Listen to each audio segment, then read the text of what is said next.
Hey everyone, Josh here from the Fleet Success Show. I wanted to just take a second and make sure you know about the first of its kind Fleet Success Summit. It's happening right here in Phoenix, Arizona on April 20th and 21st. It's a 2-day event. It'll be unlike anything you've ever seen before in the world of fleet. We're bringing 12 speakers to the stage to share the best in business, leadership, culture, and technology, not just from fleet, but other industries as well, all to help you drive success in your fleet. Go out, grab your tickets, register to attend at fleetsuccesssummit.com. And if you enter the code podcast at checkout, you'll get a 15% discount. We really hope to see you there. This is going to be an amazing 2 days. Go sign up now, fleetsuccesssummit.com. Welcome to the Fleet Success Show, a podcast dedicated to talking about the fundamentals, standards, and best practices that empower today's fleets to achieve fleet success. Let's get into the show. Welcome back for another episode of the Fleet Success Show. I'm your host, Josh Turley, joined today by Jeff Jenkins. Hey, welcome to Columbus, Ohio. How is everybody doing out here? This is fun. It's always fun. It's been a lot of fun getting back out on the trade show circuit again. It's seen a lot of people, like we were at NTA a few weeks ago. You were at Matt's and Sora. Yeah. So doing a lot of those, but, definitely been a lot more people out in the event space this year. So it's nice to see kind of everybody coming back out. It actually is funny because it depends on like the industry, on what the participation level is on people coming out or not. True. There's still a lot of, I think there's still a lot of governments that are a little bit cautious, not allowing as many people to go out. Which is typical. Like, they're going to be a little bit laggards on that, slower to move out. Right. Depends on where the government's at too. True. If you're in California, it's very different than it is out here in Arizona. I know talking to a lot of the guys that are in the NAFA chapter in Pacific Southwest, they're still not having in-person meetings, whereas like we're pushing in-person meetings quite a bit. Yeah. So it just hits different. Right. So today we're talking a little bit about NAFA. We're at INE 2022. Later today, I'm going to be speaking about avoiding death by meeting and using social media to advance your career. But Jeff, you just had a session on DOT compliance. I did. So it's actually was Steve's, and we're missing Steve. He's got some family deals going on right now, so he can't be here with us, and he wasn't able to teach his class. And so I don't know if I'd say graciously, because DOT compliance isn't the most exciting topic out there. That's a boring topic by any means. But talking about just some of the different things that go along with the Department of Transportation and the rules and regs they got going on. There's a lot out there. So I say it's a boring topic, but it is critical. It's very critical. There's reasons why the DOT regs exist in the first place.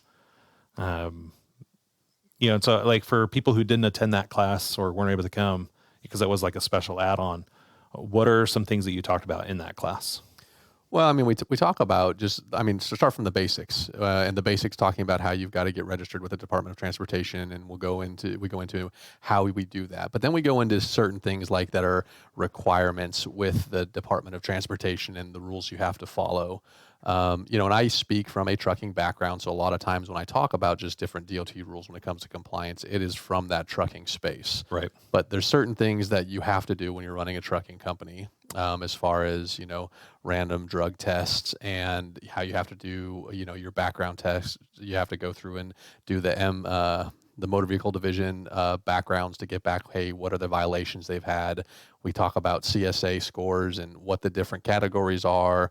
A little bit into how you can improve those scores and some of the things that you can do to make them better. We talk about roadside inspections, the things you have to have in your vehicles. I mean, there's a myriad and a long list of things that go into DOT compliance. This is a 3-hour session, right? Like 3 or 4 hours. It's a 4-hour session. So if you want a good nap, right? Like it was a good nap from Sunday afternoon. Big lunch, go to sleep. Yep. So what I should have done is I should have talked like Ben Stein in this, because that would, Bueller. And as we see here, when the power carries to the exponential differential equation, then it really would have been a good nap. But hopefully people got something out of it, right? I am by no means a DOT compliance expert, although I spent a lot of time in trucking. I actually had safety people to help with that, but I had to stay up on the rules and regulations and the things that you needed to do to stay compliant. And this actually, it's not just trucking, it goes across all fleets. right? If like utility fleets, commercial fleets, yes, anybody that's got a liability on the road needs to have a US DOT number on the side of their vehicle. they do, and you can tell because it's always posted right there on the side. So, I mean, there's certain levels of insurance you have to have, and there's just a lot of things that go into this. It's a very, I'm not going to say a complicated subject. It's just a very detailed subject, and it seems like, as with most with the government, there's just more and more rules and regulations get added on top of it. So it's important when you talk about compliance with the government that you stay up to date on what those changes or additions may be. Yeah. So on more exciting topics. Oh, please. I'll be talking later today about, so the one I get to do by myself, I was super excited when NAFA told me I got to teach this. This is something I got from Lencioni's book. You know me, I'm a big Lencioni super fan. It was a book called Death by Meeting, but it's also something I've learned about. You have Patrick Lencioni who talks about it, but then I learned about it from several of my mentors. And so I took what he had, and then I added like a bunch of Cajun spice to it. And like really, we talk about meeting rhythms and how to avoid death by meeting, which is like nobody likes wasting times in meetings. Nobody who's productive likes wasting time in meetings. Right. Like I think about The Office. You remember how many wasted meetings Michael Scott had? Yeah. Right. You were just like, oh my gosh, like this is so painful just watching this. I can't watch The Office. But it's reality. That's the sad. It's this there total are satire. So many, Yeah. like it's funny. You see like memes that say something to the effect of, just had a meeting that could have been an email. Yep. So the idea is like, how do you avoid meetings like that? How do you make sure that you have a healthy meeting rhythm? What's the cadence between too many meetings, not enough meetings? So I talk about like, what's the most important thing you're supposed to get out of your meetings? What kind of things should you be talking about at different types of meetings? Because I think a lot of people get sucked into that, where the reason their meetings suck is because they're spending too much time talking about the wrong topics. Yeah. Or they don't have enough time to give to the topic, that they need to talk about in depth. They're trying to fit a 30-minute, 40-minute discussion into 5 minutes, and everybody just gets frustrated. You're like, what was the point of this? Well, you got to have an agenda going into a meeting, right? You don't put out a meeting invite and say, hey, today we're going to talk about lunches at work, and then the whole meeting talks about what time you show up. Right. It just defeats the point of that meeting. Now, I do have one slide in there talking about our weeklies where we actually don't have an agenda. We have a framework, but no agenda. So I'll teach you guys how to do like, real-time agendas and, how to build that out so you have really fun, productive meetings, and how meetings are a lot like movies and TV shows, or at least good meetings are a lot like movies and TV shows. Because we can sit through a 2-hour movie and not interact at all with the screen, right? Like, unless you're that guy in the theater who's like, don't go in there, or the gal sitting next to me when I watch Star Wars laughing at Yoda jumping around with a lightsaber, like you just don't interact with the people on the screen. But here we are in meetings talking to people in a real live face-to-face situation, and we hate it. And so I'll talk a little bit about why that is. And that is something straight out of Lencioni. He taught that to me, and I was really proud of that, or happy with that. Something I've tried to incorporate into every one of my meetings. When things are getting a little bit stale, we start stirring up the pot a little bit. Spice them up. That's right. Throwing some Cajun spice. That's what I'm saying. You know what I like about our non-agenda meetings that we have is I like how we go through and we say, hey, these are the topics we want to discuss, and then we vote on them, and we only talk about those topics. But if there starts to be a sidebar conversation, it's cut off immediately. Because it's really easy to segue and then not talk about the real issue. Correct. That's definitely something like a root cause of death by meeting. Is when you're not talking about the most important things, or you let those sidebars go on, or now 2 or 3 people are having 3 different discussions. That drives me crazy, because I'll have that and I nip that right out. I'm like, nope, bring it back. We're focused on this topic right now. Because somebody will be talking to so-and-so and they've now, just totally taken a tangent. And then the rest of us are left talking about the main topic, and these 2 aren't participating anymore. That's actually probably the most frustrating thing, is the sidebar conversations. Like a legitimate sidebar, Yeah. like 2 people talking at the same time in a meeting. That is not productive at all. So we talk about killing that and how to make sure your meetings are really focused.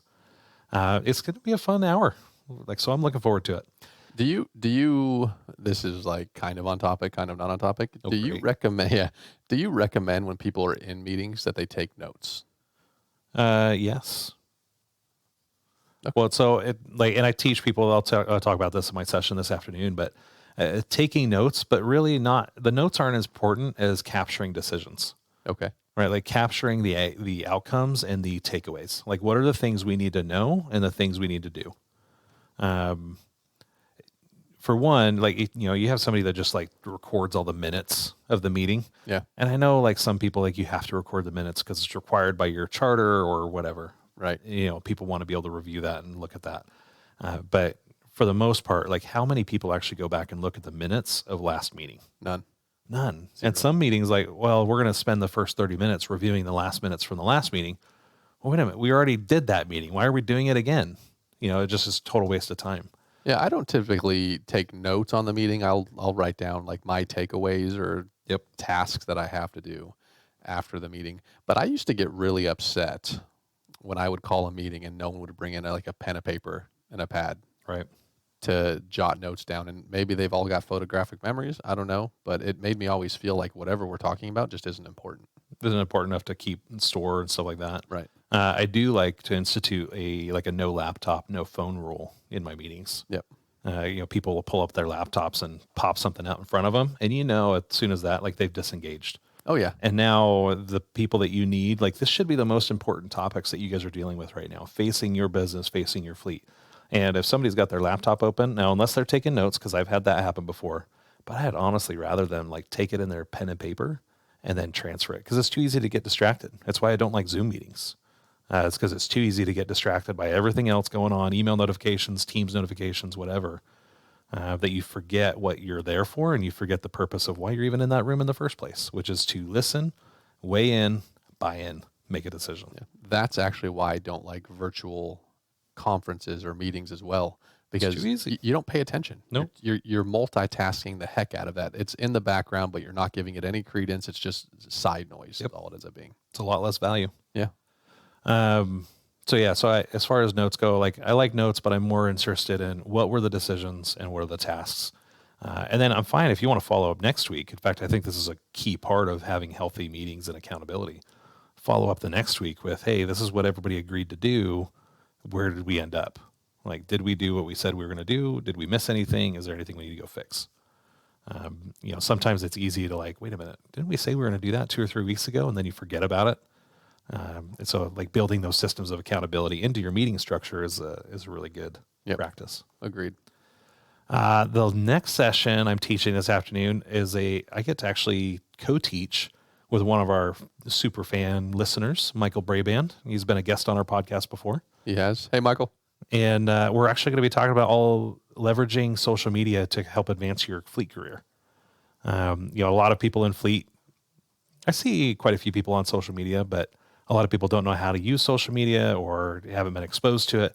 Michael has done a terrific job using his YouTube channel. He's got a Fleet Management 101 channel as a medium. He's gotten a ton of speaking opportunities going from basically like an unknown to, now like a lot of people know who he is and know his face, in a relatively short amount of time, like within the last 6-7 months. So he's going to be talking about his journey and, how you can do that same thing and it helps get you noticed. I'll be talking about LinkedIn and some of the things you can do with LinkedIn to really advance your career and maybe not even advance your career, but just get to learn, network, because you never know when you might need somebody to come join your team, or you might be presented with an opportunity to go join another team. And the LinkedIn networking is like that ongoing, we love going to trade shows because you get to see all the people and all your friends from Fleet and meet new people. But LinkedIn just has that kind of networking happening all the time. It does. And if you throw some controversy on LinkedIn, you're going to get all kinds of people looking at you, just FYI. Oh yeah. If you want to drive traffic, right? Yeah. It's a good vanity metric, but if you want to drive quality traffic, then there's a whole formula that you follow. We call it the 10-3-1 challenge. We got this from a LinkedIn influencer, and it worked pretty well for us. And so we'll share some of those results. It's done good. I would actually venture to say that I don't see a lot of fleet people on LinkedIn or social media. They're not in general. active. No, they're not. They have may be profiles, on, but yes. they're not active. No, you don't see a lot of posting, and a lot of people are, you guys are gonna talk about this, but it's because most people, I don't know what to say. I don't know. I'm not going to provide any value, so I don't want to say anything at all, or I don't want to waste people's space or have them scroll through and see something stupid, right? There's always these self doubts that creep in, Negative tapes and things like that, and so all of that comes into play. We talk about how to get over that. We'll talk about some of our successes, as a company leveraging LinkedIn, but then also some of the like quasi success stories where people were able to move on to a job that paid them double. I've got a post out there, like if you want to know, well, who should I be following on LinkedIn? I've got a whole post that talks about like the 10 or 15 people that I think are really big influencers so far. And it'd be awesome to see more and more people jumping on that. Yep. And getting onto that list, and getting on to like, hey, wow, like this is somebody who's sharing a story that really resonates with me. Yeah, and here's the thing about social media. You're never going to get 1 million views or likes just by doing it casually or doing one post. Like I think I've thrown up some pretty good things on LinkedIn in the past, just about my past experiences, life, and it's gotten like 7 likes, and I'm like, dude, this is like hard hitting stuff. What the hell? Don't you people recognize how important I am? Right, like hardly any interaction. You got 200 views and two reactions. But then I post a picture of my shirt and ask everyone what color it is, and I got like thousands of people saying, "Oh, it's pink. No, it's orange. No, it's red." And it's like, what the hell? Yeah. So sometimes the conversation is a bit trivial. But for the most part, like there's been a lot that I've learned connecting with people on LinkedIn. There's been awesome questions. Like just this last week, we had a question about, cost per mile and how you should do that, which I think we're actually going to do a podcast episode on. Yep. But I thought it was a lot of fun. Like we were actually able to have a conversation, and, Facundo contributed, and a couple other fleet professionals had opinions on it.